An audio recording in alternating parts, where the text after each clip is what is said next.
ఓటుకు నోటు, ఇంటింటికి సుక్క ముక్క, ఇది ఉమ్మడి నిజామాబాద్ జిల్లాలో పరిస్థితి. నిజామాబాద్ జిల్లా మున్సిపల్ ఎన్నికల నేపథ్యంలో జోరుగా ప్రచారం ముగిసిన తర్వాత మరుక్షణం నుంచే అభ్యర్థులు ఏదైతే ప్రలోభాలకు గురి చేయడం, తర్వాత ఓటర్లను ప్రసన్నం చేసుకోవడం అనేది గత 2 రోజుల నుంచి విపరీతంగా కొనసాగుతుంది. ఈరోజు అర్ధరాత్రి మొత్తానికి పూర్తిగా ప్రలోభాలకు గురి చేసి ఓటర్లందరినీ ఏదైతే కొనుక్కునే పరిస్థితికి నిజామాబాద్ జిల్లాలో దారితీస్తుంది. ప్రధానంగా ఒక ఓటుకు 1000 రూపాయలు, 500 రూపాయల చొప్పున ఆయా పార్టీల అభ్యర్థులు ఏదైతే ఓట్లను అమ్ముకోవడానికి, కొనుక్కోవడానికి వాళ్ళంతా ఏదైతే తమ డివిజన్లలో పూర్తి స్థాయిలో ఇదే పనిలో నిమగ్నమైనట్లుగా మనకు కనిపిస్తుంది. ముఖ్యంగా నిజామాబాద్ కార్పొరేషన్ విషయానికి వస్తే ప్రతి డివిజన్లో ఇదే పరిస్థితి కొనసాగుతుంది. అభ్యర్థులు మాత్రం అన్ని చోట్ల త్రిముఖ పోటీ ఉండడంతో అటు కాంగ్రెస్ పార్టీ కానీ, ఇటు బీజేపీ పార్టీ కానీ, ఇటు టీఆర్ఎస్ పార్టీ కానీ, ఏ పార్టీ అయినా కానీ తమ ఓటర్లను ఏదైతే ప్రసన్నం చేసుకోవడానికి అటు ప్రచార అస్త్రాలతో పాటు ఇది కూడా చివరి స్థాయిలో ఏదైతే ఓట్లను కొనుక్కునే పరిస్థితికి దారితీస్తుంది. అయితే ఈ నిజామాబాద్ జిల్లాలో అనేక మంది ఏదైతే ప్రతి ఇంటికి చేరుకొని వాళ్ళ దగ్గర ఏదైతే ఓటు స్లిప్లను పంచుతూ డబ్బులను కూడా పంచే కార్యక్రమం మనకు కొనసాగుతుంది. ఇదన్నిటినీ అరికట్టడానికి జిల్లా యంత్రాంగం ఏదైతే మున్సిపల్ ఎన్నికల సంఘం నిబంధనల ప్రకారంగా ఏదైతే పూర్తి స్థాయిలో అబ్జర్వర్లను తర్వాత స్క్వాడ్లను ఏర్పాటు చేసినప్పటికీ కూడా ఎక్కడ కూడా నియంత్రించిన దాఖలాలు మనకు కనిపిస్తలేవు. రాత్రుల్లో కూడా అనేక పెట్రోలింగ్ తిరుగుతున్నామని చెప్తున్నప్పటికీ కూడా ఒక్క కేసు నమోదైన సంఘటనలు మనకి ఇప్పటివరకు తెలియదు. కానీ ఈరోజే రాత్రి చాలా కీలకమైన పరిణామం చోటు చేసుకోబోతుంది. మొత్తం నిశ్శబ్ద వాతావరణంలో ఈ పంపకాలు అనేటివి కొనసాగుతున్నాయని చెప్తున్నాం. అయితే మనకు కొంతమంది అభ్యర్థులు మనతో పాటు కూడా ఉన్నారు, అనేక మంది సామాన్యులు కూడా ఉన్నారు. అసలు ఈ ఓటుకు నోటు, అదేవిధంగా ఈ సుక్క ముక్క అనేది ఏ విధంగా సాగుతుంది, నిజామాబాద్ కార్పొరేషన్ పరిధిలో ఎలా సాగుతుంది, తర్వాత ఓటర్లు ఎందుకు ఇట్లా బానిసలు అవుతున్నారు అనే దాని మీద మనం వారితో అడిగి తెలుసుకుందాం. చెప్పండి, అసలు పరిస్థితి ఎట్లుంది? నిజామాబాద్లో ఈ ఓటుకు నోటు అనేది బాగా జరుగుతుంది, అనేక మంది ఓట్లు కొనుగోలు చేసుకుంటున్నట్టు తెలుస్తుంది.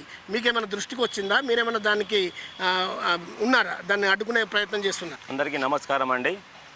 మీరు ఏదైతే ఈ విషయాన్ని ఇప్పుడు చెప్పారో ప్రజెంట్గా ఆ ప్రాసెస్ ఆల్రెడీ నడుస్తుందని చెప్పి అందరూ గమనిస్తున్నారు.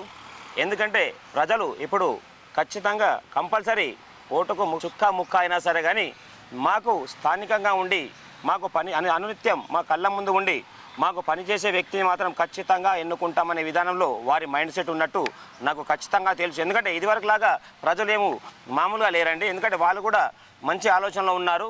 ఎవరైనా సరే ఎలక్షన్ వచ్చినప్పుడు ఇలాంటి కార్యక్రమాలు చేస్తారు. వారు స్థానికంగా ఉన్నా లేకున్నా కానీ వారు చేసే ప్రలోభాలకు లొంగకుండా మేము ఖచ్చితంగా మాకు అందుబాటులో ఉండే వారిని సెలెక్ట్ చేసుకొని మంచి వారిని ఎన్నుకుంటామని చెప్పి వారు చెప్తున్నారు. కాబట్టి ప్రజలందరికీ ఒక చిన్న విజ్ఞప్తి ఏంటంటే ఇలాంటి ప్రలోభాలకు చుక్క ముక్క మరియు ఇలాంటి డబ్బులకు లొంగకుండా మీ యొక్క ఓటుని స్వచ్ఛందంగా మీకు స్థానికంగా ఉండేటువంటి మీ కళ్ళ ముందు ఉండేటువంటి మీకు అనునిత్యం మీ వాడులాగా ఉండేటువంటి వ్యక్తులని సెలెక్ట్ చేసుకొని ఎన్నుకోవాలని చెప్పి విజ్ఞప్తి చేస్తూ ఇలాంటి ప్రలోభాలకు లొంగకుండా ఎన్నికల కమిషన్ వారు సూచించినటువంటి సూచనలు పాటిస్తూ మీరందరూ మంచి అభ్యర్థిని ఎన్నుకోవాలని చెప్పి నా ద్వారా మీకు విజ్ఞప్తి చేస్తున్నాను. నమస్కారం అండి.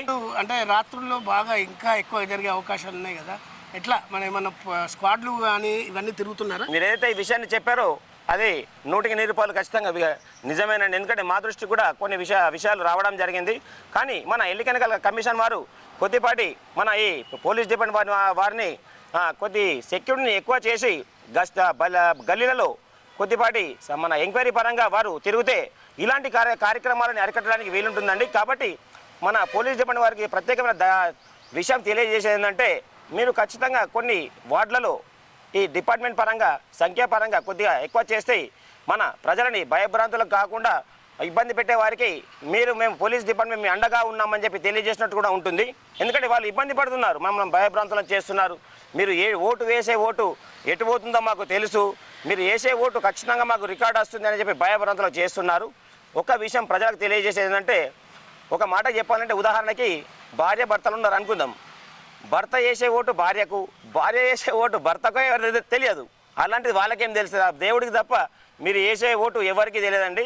మీరు స్వచ్ఛందంగా ఎలక్షన్స్లో పాల్గొని మీ యొక్క ఓటుని సద్వినియోగపరచుకొని మీకు అందుబాటులో స్థానికంగా మీ వాడు అనే వ్యక్తిని ఎన్నుకోండి, మీ వార్డుని అభివృద్ధి చేసుకోండి. బానిసత్వంగా అయిపోతున్నారు కదా ఈ ఓట్లు ఏదైతే కొనుక్కుంటున్నారు పార్టీ అభ్యర్థులు, తర్వాత మిగతా చోట్ల అంటే ఈ అనేకంగా మందు పంపిణీ కానీ, తర్వాత చికెన్లు మటన్లు పంపిణీ కానీ, ఇవన్నీ ఎందుకు ప్రలోభాలకు గురి చేస్తున్నారు?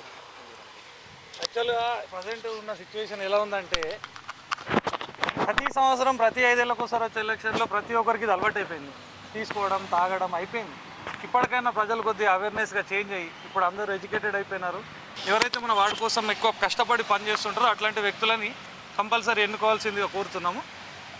కామన్గా ఇదంతా కామన్నే, అంటే కామన్ కాదు, అంటే డబ్బులు అనేది బాగా పంచుతున్నారు. ఒక్కొక్క ఓటుకు 1000, 2000, 3000, 5000 అంటున్నారు. ఇది కరెక్టేనా? ప్రజెంట్ మనం ఉన్న ప్రజాస్వామ్యంలో 500కో 1000కో 2000కో కకృతిపడి ఓటేస్తే 5 సంవత్సరాలు వాళ్ళకి బానిసలుగా బతకాల్సి వస్తుంది.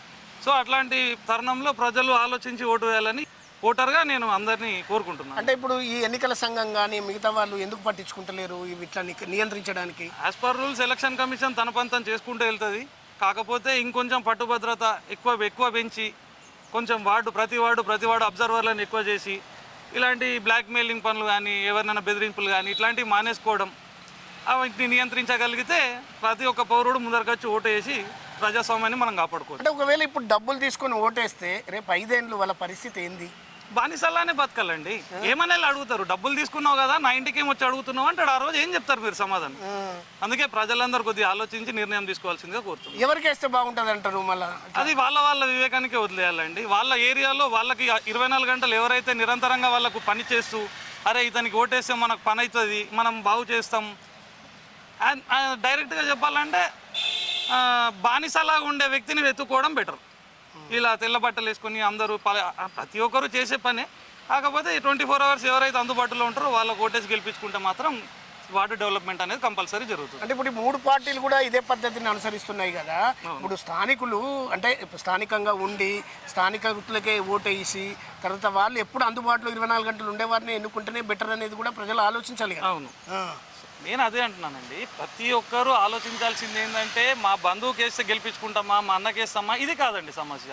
మీకు 24 గంటలు మీ ఏరియాలో ఏ ప్రాబ్లమ్స్ ఉన్నాయి, ఈ ప్రాబ్లమ్స్ ఇంతకుముందు ఎవరైనా సాల్వ్ చేశారా, ఇంతకుముందు వేసిన వాళ్ళు చేశారా, లేకపోతే పదవిలో లేకముందే ఎవరైనా చేశారా, నిజంగా ఇతను ఓటేస్తే చేయగలుగుతాడా అని ప్రజలే నిర్ణయం తీసుకొని ఓటేస్తే మాత్రం చాలా బాగుంటుంది. ప్రతి ఒక్క వార్డు డెవలప్మెంట్ అవుతుందని నేను కోరుతున్నాను. స్థానికులు కూడా చెప్తున్న ప్రకారంగా చూస్తుంటే ఏదైతే ఈ ఓటుకు నోటు సుక్క ముక్క అనేది పూర్తిగా అది బానిసత్వానికి గురి చేస్తుంది, ఓవరాల్గా తమ ప్రాంత అభివృద్ధిని దెబ్బతీస్తుంది. అదేవిధంగా ఏదైతే స్థానికులు స్థానికంగా ఉండే వ్యక్తులకే ఓటేసి గెలిపిస్తే వారు రేపు పొద్దున 24 గంటలు అందుబాటులో ఉండి ఇటు ప్రజాసేవకు కానీ తర్వాత గల్లీ అభివృద్ధికి కానీ పూర్తి స్థాయిలో ఉపయోగపడతారని చెప్పేసి చెప్తున్నారు. కెమెరా పర్సన్ ఉదయ్తో కలిసి అంగిరేకుల స్థాయిలు S6 న్యూస్ నిజామాబాద్.